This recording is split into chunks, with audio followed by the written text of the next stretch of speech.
Now, at the time of recording, I actually had a pretty bad knee injury, which is especially bad when going downhill. So we actually both opted for hiking poles here to help get us down.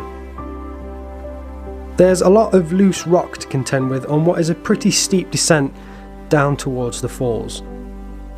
So if you do decide to visit here, take your time getting down because it's all worth the wait.